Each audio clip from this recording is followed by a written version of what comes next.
Welcome to the Whitman Freedom Team. I'm Mike Kryzanek, and with me is the leader of the Whitman Freedom Team, the director, Tom Evans, who we'll be talking with in a couple of seconds. We kind of took a little bit of time off in August because of the summertime, but we're back in business now talking about issues that are relevant to Whitman and the people of Whitman that deal with some controversial, some important, but all of them dealing with how to improve our community and how to develop ways in which our citizens can move forward as good citizens and as members of a vibrant community. So I'm going to hand over the reins of today to Tom Evans, who's going to introduce our very, very special guest and a very important topic as well. Tom? Thanks, Michael. Good evening or good afternoon, whatever the case may be. Today we're going to talk about National Recovery Month. And I'm just going to give you a little bit of a background. Celebrating National Recovery Month began in September of 1989. The purpose was to promote and support new evidence-based treatment and recovery practices and the nation's strong and proud recovery community and the dedication of service providers and community who makes recovery possible. Today we're very fortunate to have our guest, Jim, who is going to talk to you about the recovery process in this area, and hopefully he will be able to provide you with some resources and information and some hope about how things can work out when people persevere. Jim? Yes, my name's Jim, and I've been involved with Alcoholics Anonymous since 1963, but I didn't actually hear the message until 1976. I realized they were talking about me not drinking, and with a lot of help from a lot of people, I've been successful since 1976 in staying away from a drink or non-prescription drugs. At my age, I take a lot of drugs, but I take them the way the doctor says. And I also work with Plymouth County Outreach. It's a group that their mission statement is to assist in post-overdose cases. I go out with police officers, and usually the day after an incident, we knock on the person's door and just check on him. It's not a violation of HIPAA laws because we don't really have a lot of information other than they were involved in an ambulance run or a police matter, and we offer people help, and it's been very successful. The program's been running, I think, probably 8 or 9 years now, and it started with EB Hope in East Bridgewater and other communities and evolved into a federally funded program now. The numbers in Plymouth County, we deal in all 28, with all 28 police departments in the county, and they have officers specified as outreach officers, and they're very invested in the job. At the time that it all started, I had probably 30-something years of sobriety, and I had to take a 40-hour course in how to talk to people about drugs and alcohol, and it was helpful, but I learned more from the police officers the first 12 or 20 times I went out about non-confrontational approach. And sometimes in AA, more in the old days, we would tell people just to be quiet and do what we're doing. And it's a gentler world in AA now, and a lot of the stigma is gone with drugs and alcohol.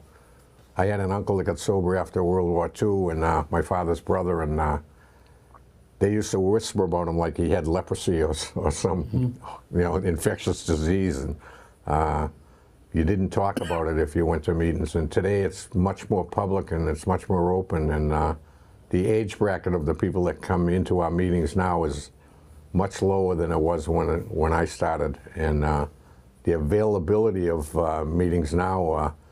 Back in the 70s, if you wanted to go to a meeting, the closest meeting to Whitman in that era was Braintree on a Tuesday night, or Brockton. You had to go a long way, and they were all 8:30 to 10. And now you can practically fall out of this building and trip over a meeting. They have them all hours of the day, and for a lot of different groups. My memory's not that good. I couldn't name all of them, but a lot of different Spanish-speaking and very inclusive compared to what it used to be. My opinion about the whole thing is, back then also, if you talked about drugs at an AA meeting, they would shout you off the podium. And they would say, this is Alcoholics Anonymous. But my feeling about it has become a drug is a drug. And alcohol, the chemical formula for the drug alcohol is ETOH. You know, and a lot of people who never really drank too much but did drugs get sober with our program, or with Narcotics Anonymous also. I think that's about it. Mm-hmm. No, That's good. Did I That's even great. answer the question? There'll be more. There'll be more. Okay. Jim, you touched on a little bit about how the process has changed. Along with the process, can you just talk about what kind of resources you had at the time? And you mentioned AA, but today, can you just touch on a few that might be out there? Oh, there's more than a few out there now. Actually, if you just Google alcoholism, you'll find SAMHSA is basically a mental health group. Learn to Cope is for the families who are dealing with it, and back then, it seems like people who had someone in their family with alcohol or drug problems didn't feel like they needed any help. You know, the stigma of the whole thing. They didn't want their neighbors to know or whatever. And in the end, I look back and all my neighbors knew way before I did. Yeah. Jim, in your work, are you finding that the challenges are more about drugs or alcohol, or is it pretty much even out? It's pretty much even out now, I would say. Yeah. You know, and there are so many legal things. To me, anything mind-altering that if people are uncomfortable with whatever they're using to take them out of themselves, they develop an addiction to it. And there are a lot of things in shops now. I don't really wander around the smoke shops and things, but there are a lot of things that aren't illegal, but if they're altering your mind and taking your focus off of what you want to do in life, you know, there's help for that. Yeah. I just want to cite a couple of statistics that I think might be interesting to the people. There are 228 million people between the age of 12 and the end in the United States. That's 228 million plus. 113 million, almost 114 million, are males, and that represents 80% of that age group. And then for females at the same age group, 114 million plus are using drugs, or are using alcohol. And in the youth group, 12 to 17, which is a concern for, I think, a lot of educators and people in the surrounding towns, 2.6 million males have admitted to using alcohol, and 3 million females. That's more than the males. And the number of emergency visits for that age group for that reason, for alcohol overdose or excessive use, 4,126,000 young people have been hospitalized. And the disorders, almost 28 million people suffer from alcoholism. It's about 10% of our population. And the annual deaths, about 179,000 people die every year. Oh. And that is tragic. Yeah. And the source is the National Institute of Alcohol. So I just want to go back a little bit, and that is to our young people. One of the things I think that you said to us is that, yeah, you were in there for like 13 years and you didn't know you were really still having a problem. And it finally dawned on you. How do we reach our young people? And is there any advice for parents of what signs to look for, the precursors that might hint that there's something askew? Yes, mood changes that are out of the ordinary. That's a big one. Lowering grades, and I hear a lot at meetings with younger people that they were involved in sports until they started dabbling with whatever substance they're dealing with, and things like that. And the town of East Bridgewater, there's an organization called EB Hope that put together a trailer, and it's called Hidden in Plain Sight, and that would be a really good thing. When I was going to those monthly meetings with EB Hope, I went through the thing 3 times because I couldn't believe they have a setup in a trailer over there that is a mock-up of a child's bedroom, and the things, Coke bottles on the table that look like they're 3/4 full, and you actually unscrew the middle of it, and you know, they sell it as they advertise it as a home safe to keep your valuables in, and basically it's large enough in there to hide whatever drug paraphernalia they need. Books that look very innocent, and they're open like the old detective movies. Used to be a gun inside a book, and the drug paraphernalia can be there. So many places that I don't remember because that was probably 7 years ago that I went through it, but there are just dozens of places in a child's bedroom, bedposts that they unscrew the finial at the top and hollow it out, and it'd be a very good thing for parents to look into if they think there's a problem. My daughter, who's 46 now, when she got her first job, for a week or two we thought she was on drugs, and it just turned out she was 16 years old, and she was getting free coffee at Dunkin' Donuts. She was drinking like 4 coffees a day, and actually in the day Tom used to call her Katie the Kangaroo, and 'cause she hopped around everywhere, and she was just hopping around too much for us until we figured out it was caffeine and not anything more serious. Jim, you mentioned about Whitman and places to go for the meetings.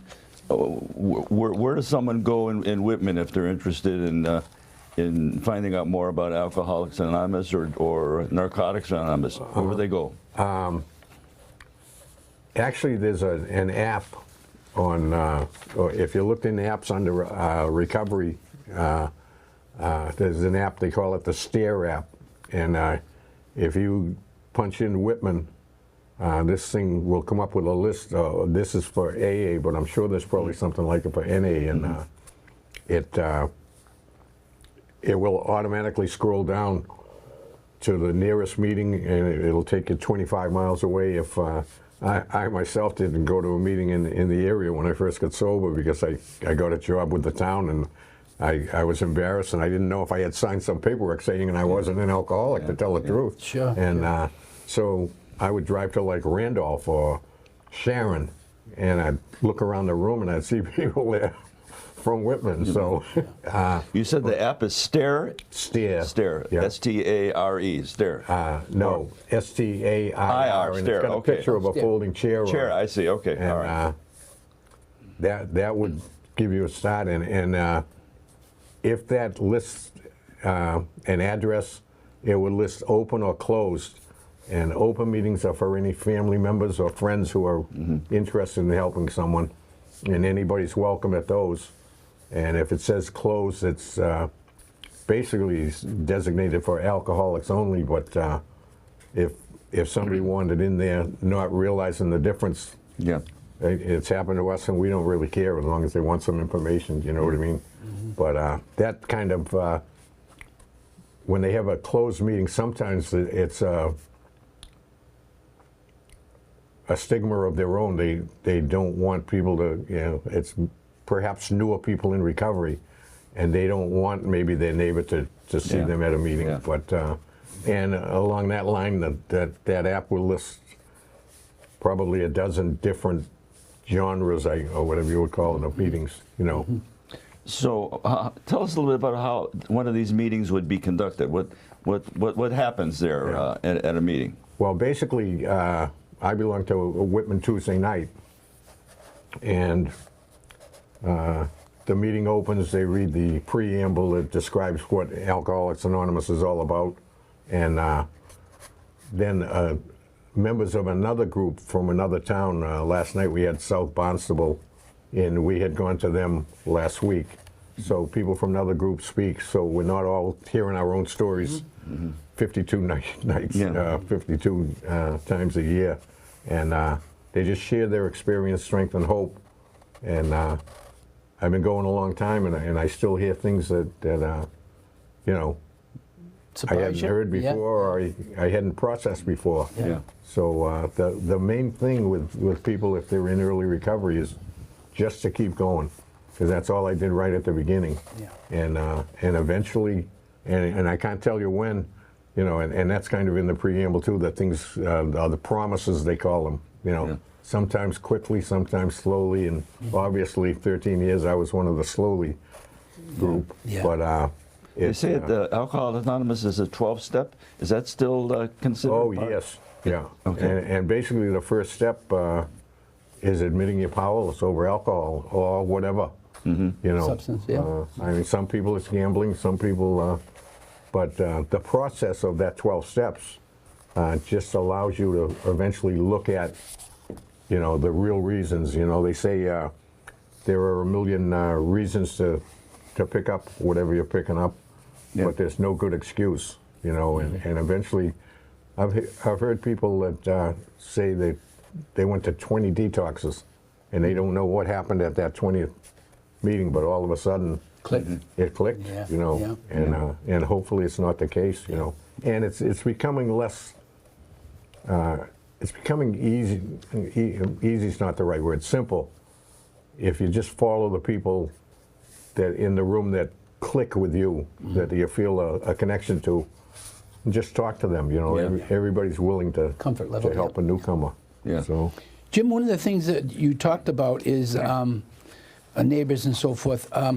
What advice you have for parents who suspect, or even a neighbor who tells them that they think that their son or daughter is involved with some substance, or maybe it's a friend that the child is dabbling in some substance? I'll tell you the reason why I asked.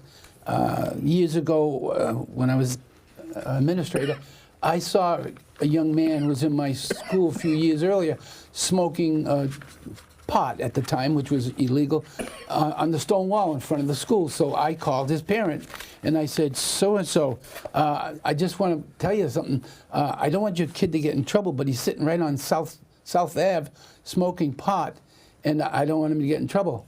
Mind your own business. Are you the pot police? And I went, Oh, wow. no, thank you. But how do people approach them?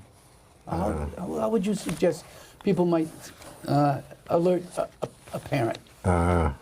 well, it's tough if they take that attitude with you. Well, you don't know before you do it, right? Yeah. No, that's it. And but the parents themselves, if they suspect it, just an open conversation. It's got to be a start, and even well, with the Plymouth County Outreach, with those calls, no matter where the person overdosed, you go with their hometown police. So almost always the standard answer when you knock on the door and say, we thought you might need some help, is that was a first time thing and it's not going to happen again. But you've got a police officer, and they very gently, like I talked about the non-confrontational Sure, yeah. approach, they very gently whisper to them, because they're looking over their shoulder to make sure the family's not listening, and and they'll say, I've seen you 3 times this year, you know what I mean? Yeah. But they say it in a nice way, and with that, we leave packets for a family, I've got one here, resources, and if they don't want any help, we ask them if they'll just take the packet, and if they resist with that, I found that it was good to just say, listen, I know you said it's the first time, it's not going to happen again.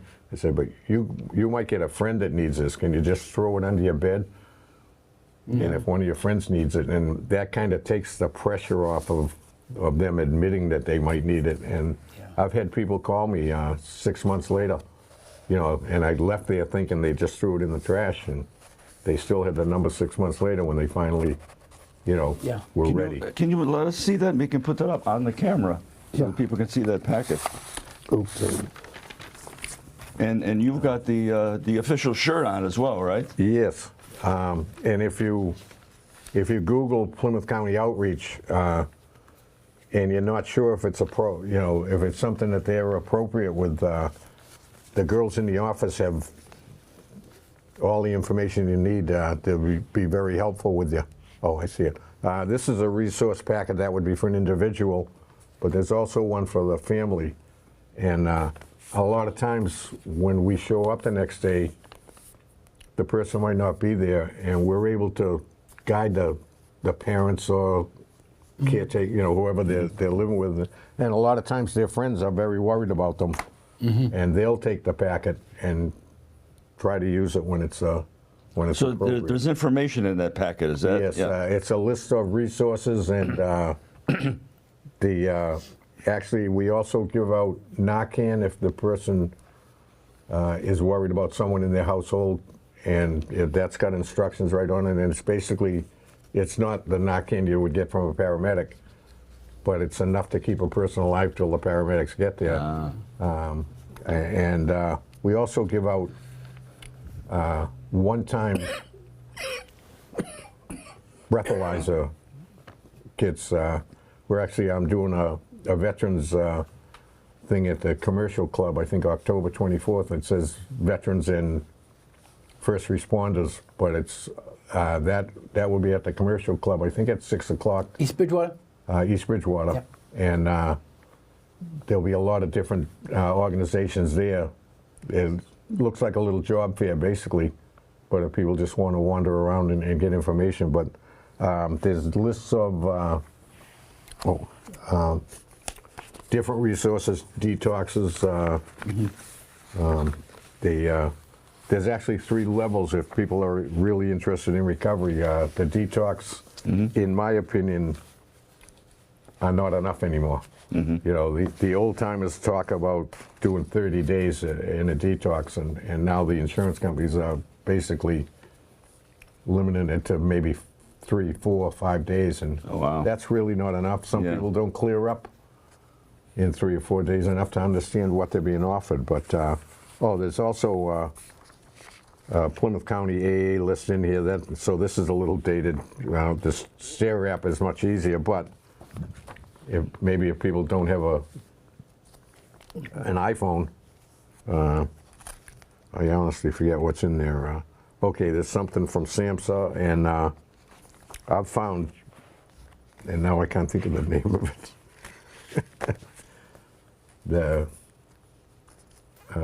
It's basically for the families because they're all sharing an experience and Not Al-Anon.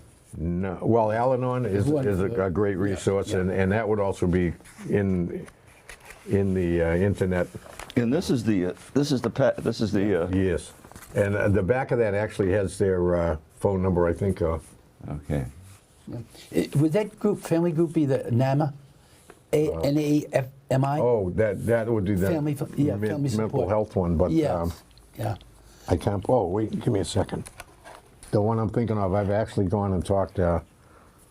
Learn to Cope also is an excellent resource, and they're fairly. I know there's one in Easton and Taunton, Plymouth, and I'm sure there are more around. So Learn to Cope is also listed, and that would also, if they just do recovery, on a Google search, that's the easiest way, In our listening audience, there must be some folks, hopefully Whitman Hanson students. Is there a group up in the Whitman Hanson group that supports kids who are dealing with either substance abuse or anything like that? Yeah, I believe it's called Whitman Will. I have one of their coffee cups somewhere. Yeah. Can you explain a little bit what they do? I don't know a lot about it, to tell the truth, other than they also will go to different events and have a booth and provide information, and that's basically geared mostly to the high school age, that 12 to 13, and things are a lot younger. People are a lot younger that are getting involved with things that, it's scary, but the numbers are down. Oh, we also give out fentanyl test kits. And if somebody's struggling with drugs, fentanyl is a big killer. What happens to somebody that's in recovery and used to do like 2 perks a day or whatever? Like I say, I'm not an expert on drugs, but if they relapse and they pick up what they think is Percocets, it could be pure fentanyl, and one of those pills will drop you like a rock if there's no one around with Narcan. Yeah. which we will supply if anybody calls us. But the fentanyl test strips, the alcohol testing kits are free. You know. So Jim, you're wearing the official shirt of the Yes. county outreach. So Yeah. that's a combination of what, police departments and doctors and health professionals? Well, it's basically Plymouth County is the police officers, the outreach officers, and 10 years ago, if you had a pulse and a year of sobriety, they could take you out, and now the state wants us to have a recovery coach license. I won't get into that. But that's what you are. Yeah. You are a recovery coach. Yeah, but that whole thing evolved.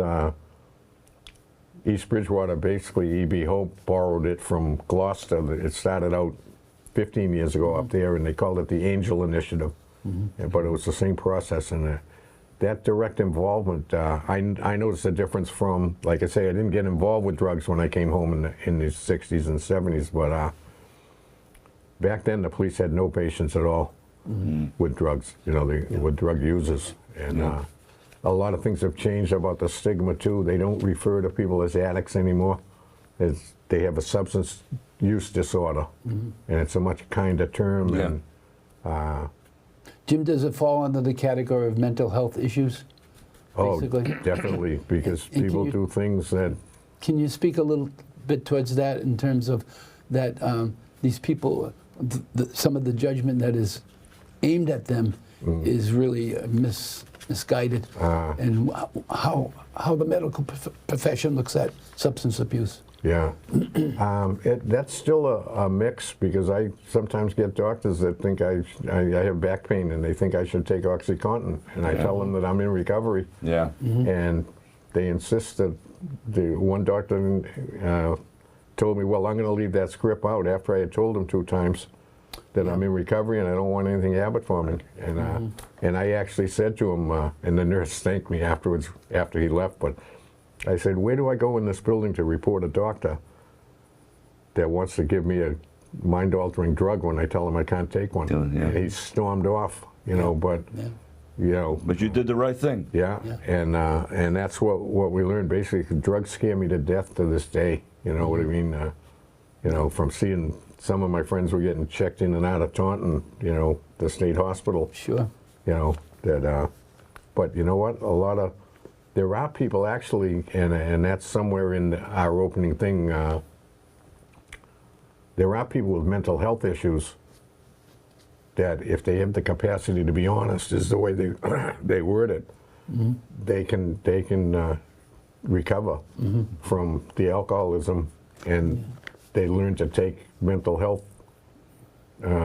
prescriptions as prescribed. Sure. And if they take them as prescribed, you see it a lot in AA. There's total difference. Like if you had taken a picture of someone 2 years ago, their head is down, they come in, and all of a sudden, somewhere along the process, they're alive again, Jim, we're headed towards the end of our time here, and I know Tom wants to thank you, as I do, for informing us about what your work is and what's available. Again, we had this. There's the information's on the back of this. Yes. This pamphlet here, right? Yes. Yeah. Okay. And where can they get that pamphlet? At the police station in Whitman. Oh, okay. That's where I got the ones I took Excellent. today, because Yeah, mine were all excellent. wet. Well, I want to thank you too, Jim.